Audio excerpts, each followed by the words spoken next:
Of course, I'm moving on board for sea trials starting tomorrow. The purpose of sea trials is to test. What state was the ship when you came in November? Well, put it this way, if you were standing here, you'd be standing on frames. And you'd have to be careful where you step or you'd fall down between. So since I've been here, we put the floor down, we put the carpet on top, the ceilings are up, you know, the wrapping is off some of it. There's not as many bare wires hanging down as you see now, but it's come a long way. And technology, what excites you most about what's available on this bridge compared with other ships? Well, we are more efficient, we're cleaner, we're faster, we're better in every way, as you would expect. You know, we're utilizing all the modern technology that we possibly can, and this is the result. So, having just been captain on the Oasis for the last several years, I can attest to the difference. Even though I haven't sailed Symphony yet, I will in the next few days. I can already see the differences. It's quite obvious. Such as? Well, ergonomically, we're utilizing just the technology in the way that we can take information and disseminate it. That's probably the best way to describe it. We have information out there now that we have access to, and that we can disseminate and use it to our advantage, from the safety side to the organizational side, and ultimately for the guests. Would the passengers notice that it's smoother in rough weather? Is there something that the passengers will pick up on? You know, I don't know if they might. I think they will. They'll probably notice just a little, you know, it's like the difference between getting in a car that's got 100,000 miles on it and one that's only got a few. It's going to be a little smoother, a little quieter, maybe. The shape is a little bit different.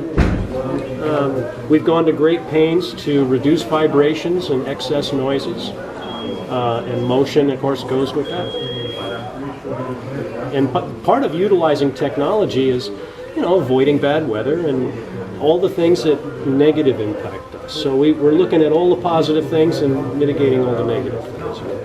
And is there one little thing that excites you, one little toy that you have to play with here you didn't have on Oasis? Ooh, that's a good question. Well, we do have some new electronic programs here that we navigate with that are different and better.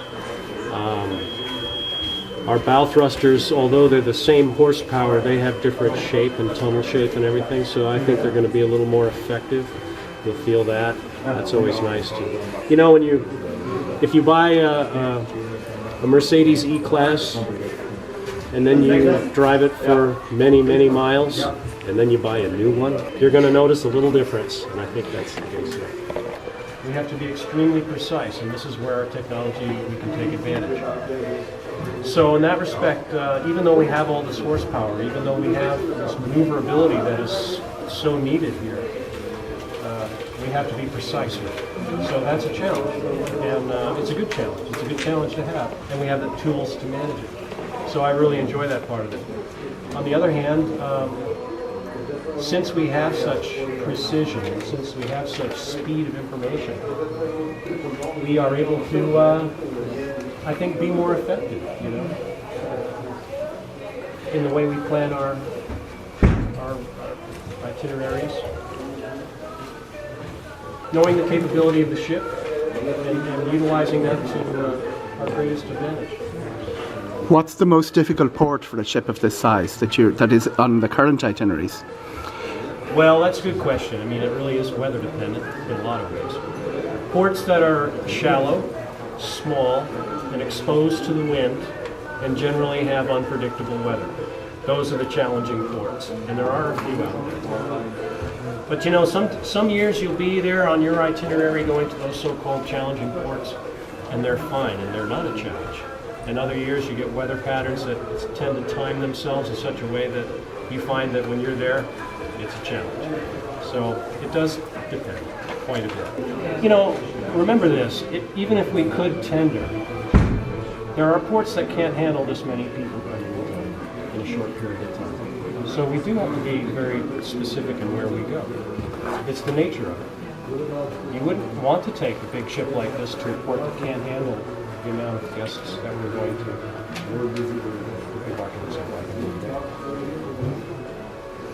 And back to the ports, have you a personal favourite, the most beautiful port that you sailed to? You know, every itinerary has one. That's a fact. You know, and Europe is full of them. So, if I had a favorite in Europe, which one would it be? Boy, that's a tough one.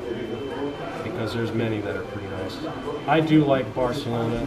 I like Villafranche as one of my favorites. Now, we won't go there with Symphony, but